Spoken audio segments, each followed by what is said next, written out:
नमस्कार साथियों, बहुत बहुत स्वागत है आपका एसके नेक्स्ट एजुकेशन में। आज हम भारत के इतिहास से संबंधित 20 महत्वपूर्ण प्रश्नों के बारे में चर्चा करेंगे। यदि आप किसी प्रतियोगी परीक्षा की तैयारी कर रहे हैं तो ये प्रश्न आपके लिए बहुत ही महत्वपूर्ण होने वाले हैं। जल्दी से वीडियो को लाइक कर दीजिए और हमारे चैनल को सब्सक्राइब कर दीजिए। आइए शुरू करते हैं हम। पहला प्रश्न है, राजस्थान के राजाओं में वह कौन शासक था जो अपनी सेना के साथ 1857 के संग्राम के समय राज्य से बाहर गया था? ऑप्शन है जयपुर शासक, जोधपुर शासक, उदयपुर शासक या बीकानेर शासक। इसका सही उत्तर है ऑप्शन डी, बीकानेर शासक। दोस्तों, बीकानेर के महाराज सरदार सिंह राजस्थान के शासक थे जिन्होंने 1857 के विद्रोह के दौरान अंग्रेजों का सहयोग और समर्थन किया था। बीकानेर महाराज सरदार सिंह राजस्थान के एकमात्र शासक थे जो सेना के साथ विद्रोहियों को दबाने के लिए राजस्थान से बाहर गए थे। अगले प्रश्न की ओर बढ़ेंगे। प्रश्न क्रमांक 2 है, अंग्रेजों के समय में राजस्थान को किस नाम से जाना जाता था? ऑप्शन है राजपुताना, मारवाड़, आमेर या मेवाड़। इसका सही उत्तर है ऑप्शन ए, राजपुताना। दोस्तों, अंग्रेजों के समय यानी आज़ादी से पहले राजस्थान को राजपुताना के नाम से जाना जाता था। जॉर्ज थॉमस ने साल 1800 ईस्वी में राजपुताना नाम दिया था और कर्नल जेम्स टॉड ने 1829 ईस्वी में अपनी पुस्तक the annals and antiquities of Rajasthan में किया है। कर्नल जेम्स टॉड ने the central western Rajput states of India कहा है। अगले प्रश्न की ओर बढ़ेंगे। प्रश्न क्रमांक 3 है, निम्न में से कौन सी नगरी महाकवि माघ की नगरी के तौर पर जानी जाती है?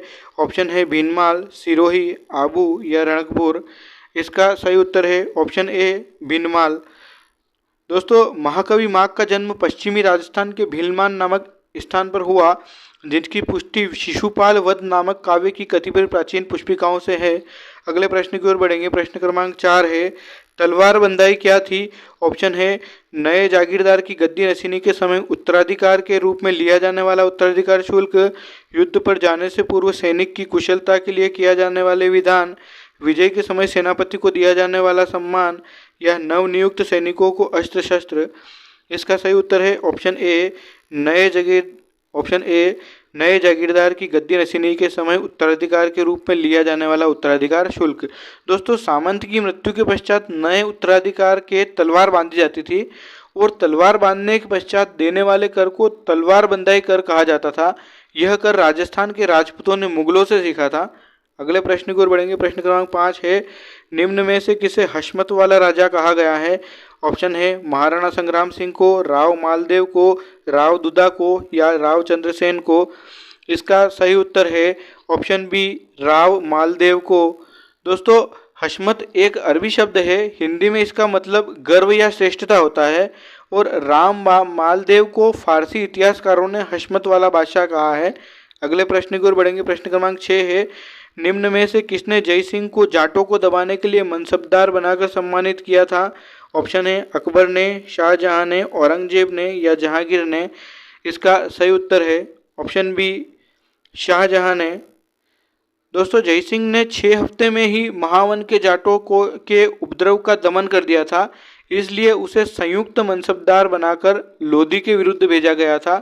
अगले प्रश्न की ओर बढ़ेंगे। प्रश्न क्रमांक 7 है, पुरंदर के किले की घेराबंदी किसने की थी? ऑप्शन है जय सिंह ने, जसवंत सिंह ने, शिवाजी ने या औरंगजेब ने।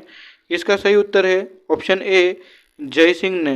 दोस्तों, पुरंदर के किले में शिवाजी का शस्त्रागार था और पुरंदर की संधि शिवाजी और जय सिंह के बीच 1665 ईस्वी में हुई थी। 1665 ईस्वी में हुई थी।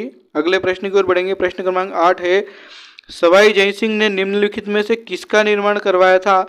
ऑप्शन है नाहरगढ़ दुर्ग का, जय निवास महल का, 5 वेधशालाएं या उपर्युक्त सभी। इसका सही उत्तर है ऑप्शन डी, उपर्युक्त सभी। दोस्तों, सवाई जय सिंह ने दिल्ली, जयपुर, उज्जैन, बनारस तथा मथुरा में 5 वेधशालाएं बनवाई थी। इसमें दिल्ली की वेधशाला सबसे प्राचीन है और जयपुर का जंतर मंतर भी उसमें से एक वेधशाला ही है। अगले प्रश्न की ओर बढ़ेंगे। प्रश्न क्रमांक 9 है, 1905 में बंगाल में राखी महोत्सव की शुरुआत किसने की थी? ऑप्शन है राजेंद्र प्रसाद, रविंद्रनाथ टैगोर, स्वामी रामकृष्ण या स्वामी विवेकानंद। इसका सही उत्तर है ऑप्शन बी रविंद्रनाथ टैगोर। दोस्तों बंगाल के विभाजन की घोषणा 20 जुलाई 1905 को भारत के तत्कालीन वायसराय लॉर्ड कर्जन द्वारा की गई थी और 16 अक्टूबर 1905 को शुरू हुई थी। उस दिन रविंद्रनाथ टैगोर ने हिंदू और मुसलमानों के बीच भाईचारा बढ़ाने के लिए राखी बंधन दिवस मनाना शुरू किया था। अगले प्रश्न की ओर बढ़ेंगे। प्रश्न क्रमांक 10 है, बुद्ध ने किसकी इच्छा को ध्यान में रखकर स्त्रियों को संघ में प्रवेश की अनुमति दी थी? ऑप्शन है प्रजापति गौतमी, माया, आम्रपाली या यशोधरा। इसका सही उत्तर है ऑप्शन ए प्रजापति गौतमी। अगले प्रश्न की ओर बढ़ेंगे। प्रश्न क्रमांक 11 है, शिवाजी के राज्याभिषेक की अध्यक्षता किसने की? ऑप्शन है दादाजी कोंडदेव, समर्थ गुरु रामदास, गंगा भट्ट या जीजाबाई। इसका सही उत्तर है ऑप्शन सी गंगा भट्ट। दोस्तों छत्रपति शिवाजी महाराज का जन्म 1 फरवरी 1630 में शिवनेरी दुर्ग में हुआ था। अगले प्रश्न की ओर बढ़ेंगे। प्रश्न क्रमांक 12 है, ख्वाजा मोइनुद्दीन चिश्ती कहाँ के मूल निवासी थे? ऑप्शन है मक्का, सऊदी अरब, कंधार अफगानिस्तान, सिजिस्तान ईरान या इनमें से कोई नहीं। इसका सही उत्तर है ऑप्शन सी सिजिस्तान ईरान। दोस्तों ख्वाजा मोइनुद्दीन चिश्ती सिजिस्तान ईरान के मूल निवासी थे और वहीं से ये भारत में आए थे। अगले प्रश्न की ओर बढ़ेंगे। प्रश्न क्रमांक 13 है, बिजोलिया के लेख में किस वंश के शासकों की उपलब्धियों के विषय में उल्लेख है? ऑप्शन है जयपुर के शासकों की, चौहान वंश के शासकों की, गहलोत वंश के शासकों की या इनमें से कोई नहीं। इसका सही उत्तर है ऑप्शन बी चौहान वंश के शासकों की। दोस्तों बिजोलिया में उपलब्ध लेख संस्कृत भाषा में लिखा हुआ है। इसमें 13 पद्य है। इसमें मंदिर निर्माण की जानकारी के साथ साथ सांभर और अजमेर के चौहान वंश के शासकों की उपलब्धियों का भी प्राचीन उल्लेख किया गया है। अगले प्रश्न की ओर बढ़ेंगे। प्रश्न क्रमांक 14 है, किस राजवंश की पराजय भारतीय मुद्राओं के ह्रास का कारण कहा जाता है? ऑप्शन है गुर्जर राजवंश, प्रतिहार राजवंश, कछवाहा राजवंश या चौहान राजवंश। इसका सही उत्तर है ऑप्शन डी चौहान राजवंश। अगले प्रश्न की ओर बढ़ेंगे। प्रश्न क्रमांक 15 है, किसके महाकाव्य को राज प्रशस्ति कहा जाता है? ऑप्शन है रणछोड़ भट्ट के संस्कृत महाकाव्य को, जगजीवन भट्ट के महाकाव्य को, कुंभा रचित नृत्य रत्नकोश को या इनमें से कोई नहीं। इसका सही उत्तर है ऑप्शन ए रणछोड़ भट्ट के संस्कृत महाकाव्य को। दोस्तों राज प्रशस्ति एक संस्कृत पाठ और शिलालेख हैं जो 1676 में महाराणा राज सिंह द्वारा राजसमंद झील के निर्माण की स्मृति में है। प्रशस्ति का पाठ रणछोड़ भट्ट तेलंग ने अपने संरक्षण राज सिंह के आदेश पर लिखा था। अगले प्रश्न की ओर बढ़ेंगे। प्रश्न क्रमांक 16 है, जौहर प्रथा के उल्लेख से संबंधित ताम्रपत्र हैं। ऑप्शन है पूर का ताम्रपत्र, गोदाखेड़ी का ताम्रपत्र, वीर सिंह रानी कर्णावती का ताम्रपत्र या इनमें से कोई नहीं। इसका सही उत्तर है ऑप्शन ए पूर का ताम्रपत्र। दोस्तों यह ताम्रपत्र विक्रमादित्य के समय का है। इसमें हाड़ी रानी कर्मवती द्वारा जौहर में प्रवेश करते समय दिए गए भूमि अनुदान के बारे में जानकारी दी गई है। यह ताम्रपत्र जौहर की प्रथा पर प्रकाश डालता है। अगले प्रश्न की ओर बढ़ेंगे। प्रश्न क्रमांक 17 है, अमर काव्य वंशावली के रचनाकार कौन है?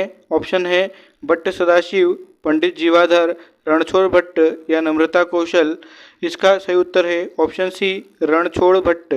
दोस्तों अमर काव्य वंशावली की रचना राज प्रशस्ति के लेखक रणछोड़ भट्ट ने की थी और इस पुस्तक में बापा से लेकर राणा राज सिंह तक मेवाड़ के इतिहास की जानकारी मिलती है।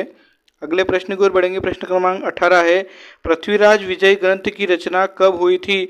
ऑप्शन है 10वीं शताब्दी के अंतिम चरण में, 11वीं शताब्दी के प्रारंभिक चरण में, 13वीं शताब्दी के अंतिम चरण में या 12वीं शताब्दी के अंतिम चरण में। इसका सही उत्तर है ऑप्शन डी 12वीं शताब्दी के अंतिम चरण में। दोस्तों यह संभवतः 1191 से 1192 ईस्वी के बीच लिखा गया था। इस प्रकार पृथ्वीराज के शासनकाल में रचित एकमात्र साहित्यिक ग्रंथ है जो विलुप्त होने से बचा हुआ है। अगले प्रश्न की ओर बढ़ेंगे। प्रश्न क्रमांक 19 है, एक शासक के द्वारा दूसरे शासक को पत्र भेजा जाता था, उसे क्या कहा जाता है? ऑप्शन है चिट्ठी, परवाना, खरीता या इनमें से कोई नहीं। इसका सही उत्तर है ऑप्शन सी खरीता। दोस्तों खरीता की उत्पत्ति अरबी शब्द से हुई है। यह प्रथा विशेष रूप से फारस और भारत में प्रचलित थी। अगले प्रश्न को बढ़ेंगे। प्रश्न क्रमांक 20 है, राजकीय प्रासादों एवं भवनों के निर्माण पर होने वाले खर्च का विवरण रखा जाता था। ऑप्शन है कमठाना बही में, खरीदता बही में, अर्जी बही में या ब्याह बही में। इसका सही उत्तर है ऑप्शन ए, कमठाना बही में। यदि आपको वीडियो पसंद आया हो तो इसे लाइक कीजिए, शेयर कीजिए और हमारे चैनल को सब्सक्राइब कीजिए ताकि आने वाले वीडियो की नोटिफिकेशन आपको प्राप्त हो सके। तो कल मिलते हैं नए 20 प्रश्नों के साथ। Thank you.